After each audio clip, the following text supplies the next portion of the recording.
मेरे प्रिय बच्चों, आप सभी लोगों का हमारी इस प्यारा सा चैनल मनोज केमिस्ट्री वाला में बहुत बहुत स्वागत है। आज हम लोग कक्षा 9 के गणित का जो पहला चैप्टर है जिसका नाम है संख्या पद्धति, तो संख्या पद्धति के प्रश्नावली 1.5 का आज हम लोग यहाँ पर शुरुआत करेंगे। तो आइए देखा जाए, प्रश्नावली 1.5 का पहला सवाल हम लोग यहाँ पर बहुत ही इजी तरीके से हल करेंगे, सॉल्व करेंगे। तो मेरे प्यारे बच्चों, आप सभी लोग कॉपी और पेन लेकर के बैठ जाइए, क्योंकि यह सवाल बहुत ही रुचिकर होने वाला है। हम लोग बहुत ही रुचिकर, बहुत ही रुचि के साथ अध्ययन करेंगे, सॉल्व करेंगे, पढ़ेंगे, समझेंगे। आइए देखा जाए।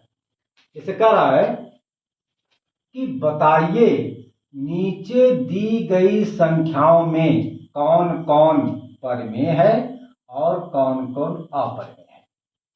मेरे प्रिय बच्चों, मैंने आपको परिमेय संख्या और अपरिमेय संख्या के बारे में बहुत ही अच्छे ढंग से बताया है पिछले वीडियो में।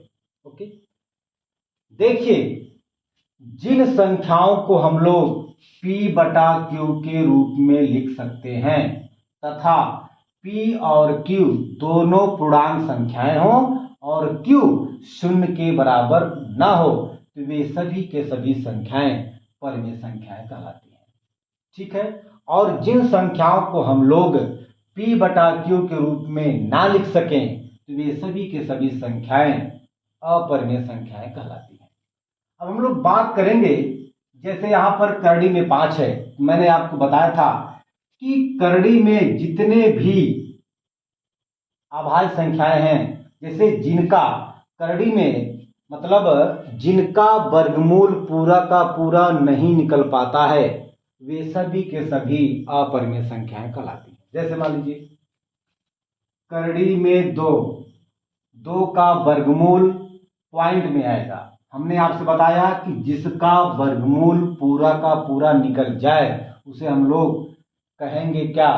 परिमेय संख्या। और जिसका वर्गमूल पूरा का पूरा ना निकले, मतलब पॉइंट में निकले, उसे हम लोग कहेंगे अपरिमेय संख्याएं। तो आपका करड़ी में 2 क्या है? अपरिमेय संख्या है। करड़ी में 3 भी आपका अपरिमेय संख्या है। करड़ी में 4 परिमेय संख्या है। क्यों? क्योंकि 4 का वर्गमूल आ जाएगा 2, मतलब 4 का वर्गमूल +-2 आ जाएगा, इसलिए करड़ी में 4 परिमेय संख्या है। करड़ी में 4 क्या है? परिमेय संख्या है। ठीक है, करड़ी में 4 परिमेय संख्या है, अर्थात ये अपरिमेय संख्या नहीं है। ठीक है। करड़ी में 5 जो है ये अपरिमेय संख्या। क्यों? क्योंकि करड़ी में 5 मतलब 5 का वर्गमूल पूरा का पूरा नहीं निकल पाएगा। मैं समझता हूं कि आपको यह बात बहुत ही अच्छे ढंग से समझ में आ गया होगा। सीधी सी बात है, जिन संख्याओं का हम लोग वर्गमूल निकाल सकते हैं सही सही, उसे हम लोग कहेंगे भैया परिमेय संख्या।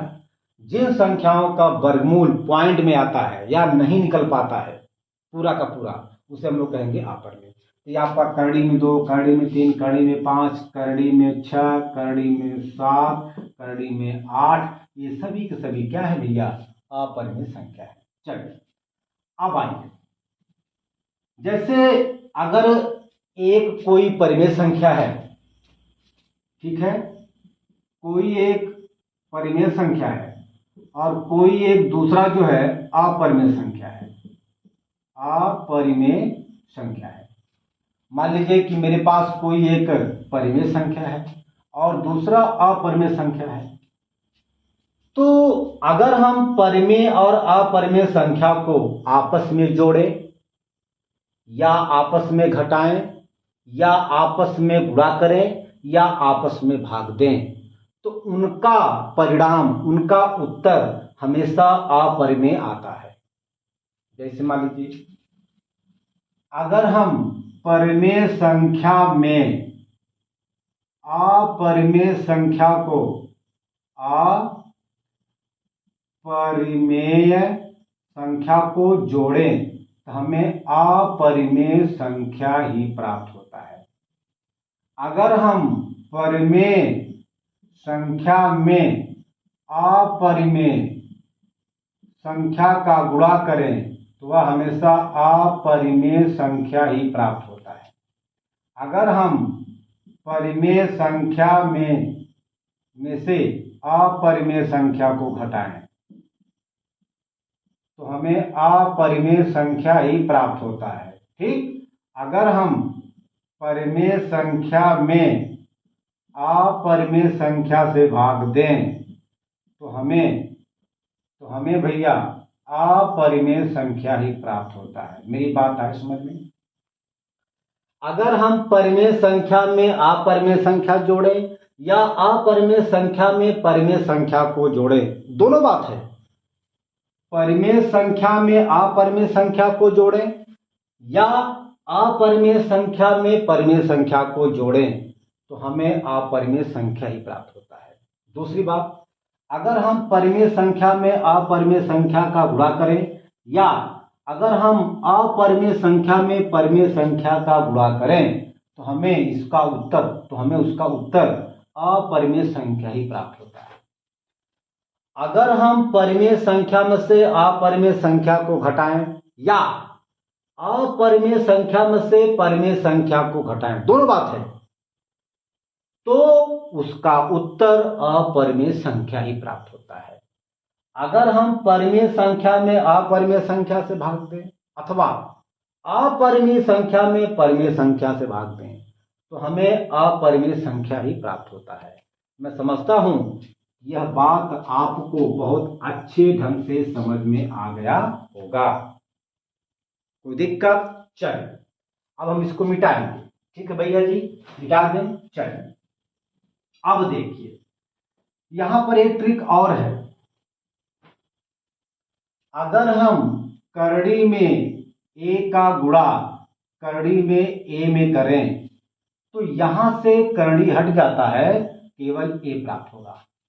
कहने का मतलब, अगर करड़ी में सेम संख्या है तो उनका मल्टीप्लिकेशन जो है वहां पर करड़ी हट जाती है और वह संख्या आ जाती है। जैसे मान लीजिए करड़ी में 2 गुणे करड़ी में 2 भैया, तो केवल 2 आएगा। ओके, ये आप इसको नोट कर लेंगे, ये बहुत खास बात है। चलिए अगर मान लीजिए करड़ी में अलग अलग संख्या है, हम मान लेते हैं कि करड़ी में a और गुणे करड़ी में b है, तो इसका गुणनफल आएगा करड़ी में a गुणे b। ठीक है, तो यहां पर आपका अंडर रूट नहीं हटेगा, आपका करड़ी नहीं हटेगा, करड़ी में दोनों का आपस में गुणा हो जाएगा। जैसे मान लीजिए आपका करड़ी में 2 है और गुणे करड़ी में 3 है, ये हो जाएगा करड़ी में 2 गुणे 3 मतलब करड़ी में 6। ये भी आपका खास पॉइंट है, खास बात है। ठीक है, तो ये आपको आना चाहिए, आपके दिमाग में यह बात होना चाहिए। चलिए भैया अब हम इस सवाल को बहुत ही आसान तरीके से हल कर सकते हैं। चलिए भैया, जैसे आपका पहला सवाल है, ये देखिए 2 क्या भैया, 2 आपका परिमेय संख्या है, सभी लोग जानते हैं। 5 क्या है, अपरिमेय संख्या है। मैंने अभी आपसे बताया कि अगर हम परिमेय और अपरिमेय संख्या को आपस में घटाएं तो वह अपरिमेय ही प्राप्त होता है, अब ये कंफर्म हो गया कि 2 माइनस करड़ी में 5 यह अपरिमेय रहेगा या आएगा। ओके बेटा जी, चलिए अब हमें इसको बताना है कि यह परिमेय है कि अपरिमेय है। लेकिन बेटा थोड़ा हम इसको अभी सॉल्व करेंगे, हल करेंगे। तो भैया हल किया जाए तो देखिए नियम यह है कि अगर कोष्ठक से पहले प्लस चिन्ह है, यहां पर वास्तव में प्लस चिन्ह छिपा है भैया जी, ये आपका कोष्ठक है, इस कोष्ठक से पहले यहां पर प्लस चिन्ह छिपा है। अगर कोई चिन्ह नहीं है तो वहां पर प्लस चिन्ह माना जाता है। तो जब कोष्ठक से पहले प्लस है तो जब कोष्ठक को हटाते हैं तो अंदर का चिन्ह नहीं बदलता है मेरे प्रिय बच्चों, यदि कोष्ठक से पहले प्लस चिन्ह है तो जब हम कोष्ठक को हटाएंगे तो कोष्ठक के अंदर का चिन्ह नहीं बदलता है, जो रहता है वही लिख देते हैं मेरे प्रिय बच्चों।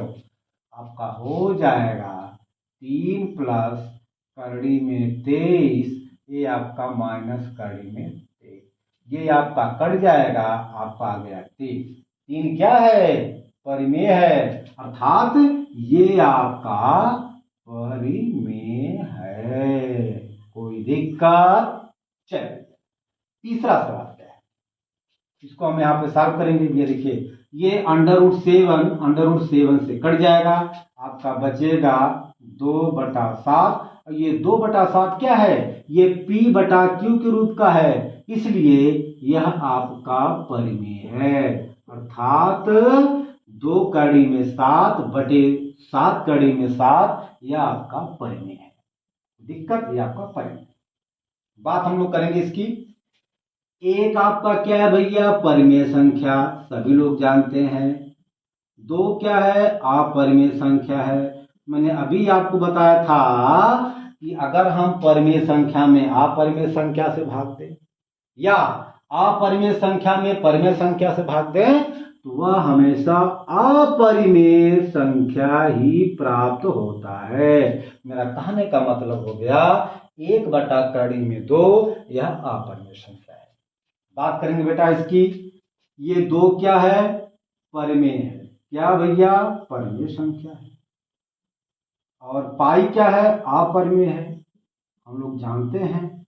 ठीक है, ये 2 पाई का मतलब ये हुआ कि 2 पाई में क्या है? गुणा है, अर्थात तो 2 गुणे पाई है।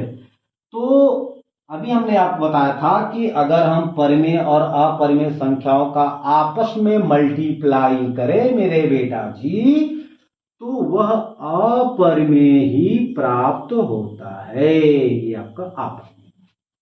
तो कंफर्म हो गया, यह आपका पहला अपरिमेय, दूसरा आपका परिमेय, तीसरा आपका परिमेय, चौथा आपका अपरिमेय और पांचवा आपका अपरिमेय है।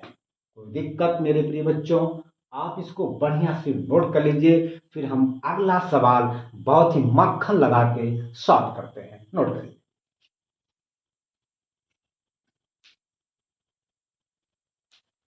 हो गया प्रिय बच्चों? चलिए अब इसका दूसरा सवाल है मेरे प्रिय बच्चों, इसको हम बहुत ही सुंदर तरीके से, बहुत ही अच्छे ढंग से सॉल्व करेंगे, हल करेंगे। केवल आपको बिल्कुल ध्यान लगा करके समझना है, देखना है। हम ये सवाल आपके दिमाग में बिल्कुल डाल देंगे, ठोक देंगे, और ये ट्रिक और ये सवाल आपको कभी जीवन में भूलेगा नहीं। चलिए अब आपका दूसरा सवाल है मेरे प्रिय बच्चों जी। चलिए क्वेश्चन नंबर 2। होए होए, क्वेश्चन नंबर 2 क्या भैया? देखा जाए, कह रहा है कि निम्नलिखित व्यंजकों में से प्रत्येक व्यंजक को सरल कीजिए। निम्नलिखित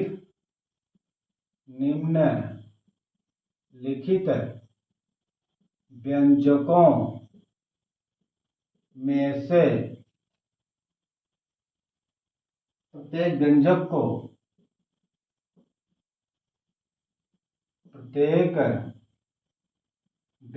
को सरल कीजिए, मतलब हल करना है। सरल कीजिए। पहला सवाल भैया क्या है? पहला सवाल है 3 प्लस कड़ी में 3 गुणे, ब्रैकेट में गुणे मतलब 2 प्लस कड़ी में 2। हमें इसको सरल करना है। क्या करना भैया? सरल करना है, लगाना है। देखिए यहां पर गुणे का चिन्ह छिपा है, अर्थात हमें इससे मल्टीप्लाई करना है। तो चलिए भैया किया जाए। अब हम लोग सबसे पहले 2 का गुणा करेंगे 3 में, फिर 2 का गुणा करेंगे कड़ी में 3 में, फिर हम लोग कड़ी में 2 का गुणा करेंगे 3 में, और कड़ी में 2 का गुणा करेंगे कड़ी में 3 में। चलिए देखिए, हम लोग नियम जानते हैं, संख्याओं का गुणा करने से पहले उनके चिन्हों का गुणा होता है। चलिए देखा जाए, इसका चिन्ह प्लस है, इसका चिन्ह प्लस है, दोनों का चिन्ह प्लस प्लस है। तो जब हम लोग गुणा करेंगे प्लस का प्लस में तो हो जाएगा प्लस, प्लस लिखें चाहे ना लिखें, ठीक है। अच्छा, अब गुणा होगा 2 का 3 में, हो जाएगा 2 तिहाई। अच्छा, कोई दिक्कत। अब 2 का गुणा होगा करड़ी में 3 में, लेकिन 2 का गुणा करड़ी में 3 में होने से पहले उनके चिन्हों का गुणा होगा। करड़ी में 3 का चिन्ह प्लस, 2 का चिन्ह प्लस, गुणा करेंगे प्लस का प्लस में तो प्लस हो जाएगा। और जब 2 का गुणा करड़ी में 3 में होगा तो हो जाएगा 2 गुणे करड़ी में 3। कोई दिक्कत? चलिए, अब दो का कार्य मतलब 2 का कार्यक्रम खत्म, यानी कि 2 की बारी खत्म। अब हम लोग करड़ी में 2 से गुणा करेंगे 3 में, फिर हम लोग करड़ी में 2 का गुणा करेंगे करड़ी में 3 में। चलिए, अच्छा, करड़ी में 2 का चिन्ह प्लस, 3 का चिन्ह प्लस, गुणा करेंगे प्लस का प्लस में तो हो जाएगा प्लस बेटा जी। और जब हम लोग गुणा करेंगे करड़ी में 2 का 3 में तो हो जाएगा 3 करड़ी में 2। ओके बेटा जी। अब हम लोग करड़ी में 2 का गुणा करेंगे करड़ी में 3 में, तो इसका चिन्ह प्लस, किसका? करड़ी में 2 का चिन्ह प्लस, करड़ी में 3 का चिन्ह प्लस, गुणा करेंगे प्लस का प्लस में तो प्लस हो जाएगा।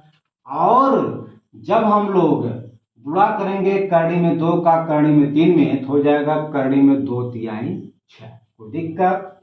चलिए, अब हम लोग जो है, अच्छा, ये आपका आ गया, ये आपका सरल हो गया, यही आपका उत्तर आ जाएगा। कोई दिक्कत? ये आपका उत्तर आ गया। दूसरा सवाल क्या है भैया जी? दूसरा सवाल क्या है? दूसरा है 3 प्लस करड़ी में 3 एक कोष्टक में, अगले कोष्टक में 3 माइनस करड़ी में 3। ये आपका दूसरा सवाल है। इसे हमें आपस में मल्टीप्लाई करना है।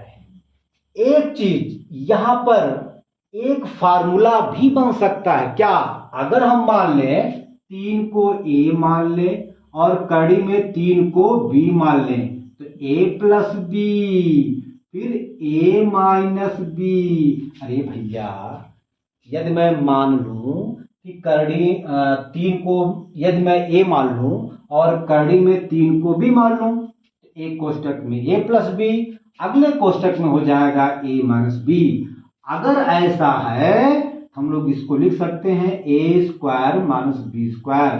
भैया जी, ये वर्गांतर का सूत्र होता है। अगर a कोष्टक में a प्लस बी है, अगले कोष्टक में a माइनस बी है, हम लोग इसको लिख सकते हैं a square minus B square.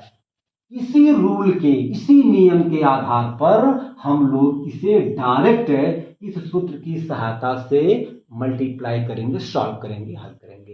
क्यों बेटा जी, मेरी बात आई समझ में? चलिए, तो भैया जी इसको मिटा दें अब।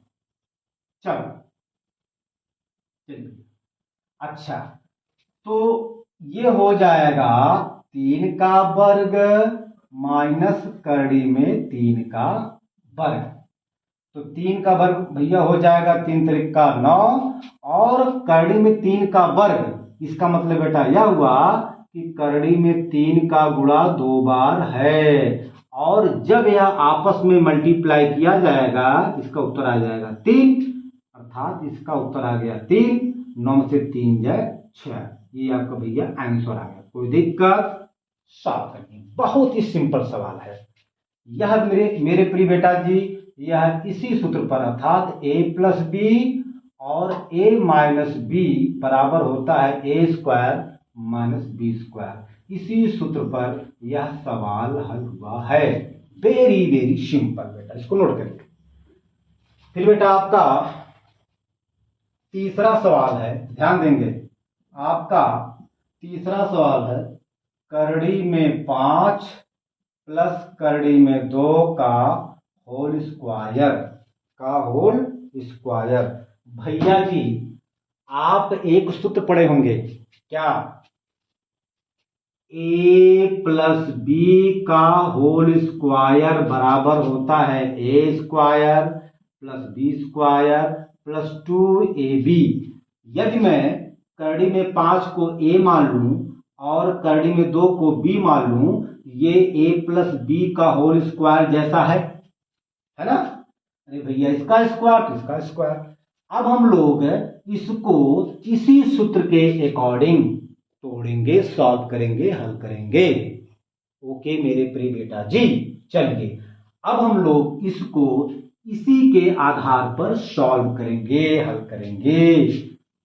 ठीक है भैया, चलिए आपका सूत्र यही तो है, a प्लस बी का होल स्क्वायर बराबर ए स्क्वायर होता है plus B square plus 2ab। भैया इसी सूत्र के अकॉर्डिंग इसको हम सॉल्व करेंगे। तो चलिए भैया हो जाएगा, करड़ी में 5 का वर्ग, कोई दिक्कत, फिर बी स्क्वायर, ए स्क्वायर तो आपका हो गया, फिर बी स्क्वायर का मतलब करड़ी में 2 का स्क्वायर प्लस 2a, ए का मतलब करड़ी में 5, फिर गुणे बी का मतलब करड़ी में 2 भैया। अच्छा इसका मान आ जाएगा 5। कैसे, मैंने अभी आपको बताया था कि भैया देखिए यहां पर करड़ी में 5 का 2 घात है, तो 2 घात है, इसका मतलब बेटा यह हुआ कि करड़ी में 5 का गुणा 2 बार होगा, अर्थात करड़ी में 5 गुणे करड़ी में 5।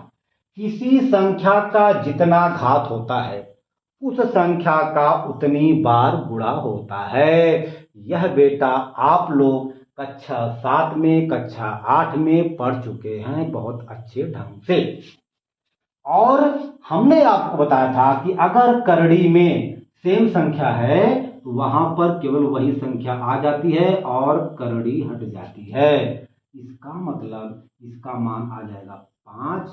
ठीक बेटा, इसी तरीके से करड़ी में 2 का वर्ग का मान आ जाएगा केवल 2। कोई दिक्कत, चलिए इसको मिटा दे बेटा। चलिए ये भैया आपका आ जाएगा 2।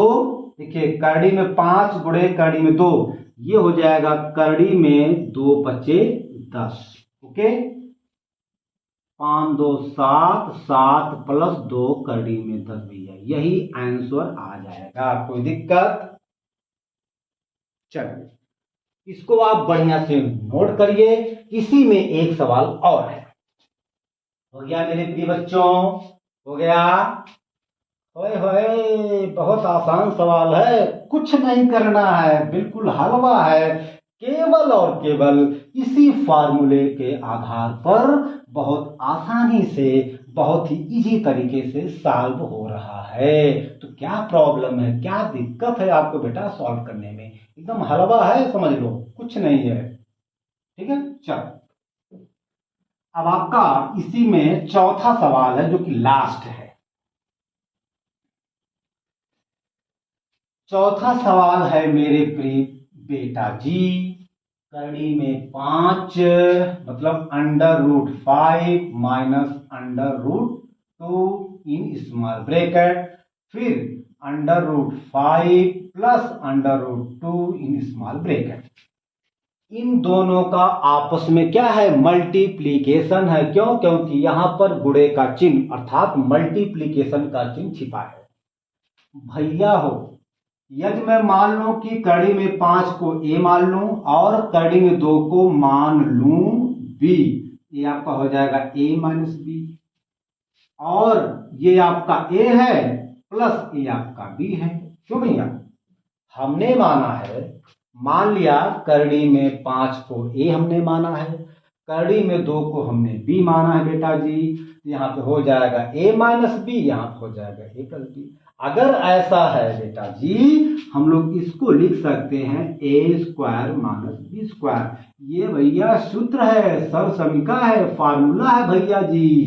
इसी के अकॉर्डिंग इसको हम चुटकी में बिल्कुल चुटकी में सॉल्व कर देंगे।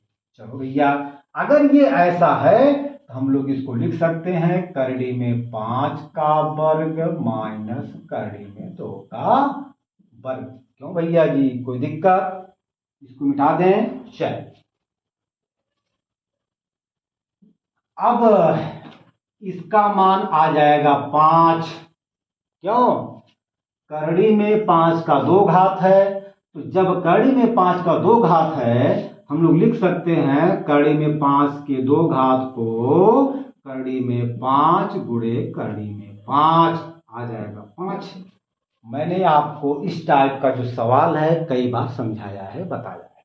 चलिए, अब देखिए भैया, ठीक उसी प्रकार यहां पर हो जाएगा 2, 5 में से 2 जाए आपका हो जाएगा 3। ये आपका आंसर आ गया। कोई दिक्कत?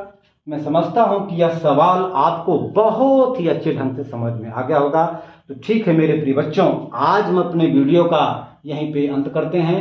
अब हम अगले वीडियो में अगला सवाल सॉल्व करेंगे। धन्यवाद।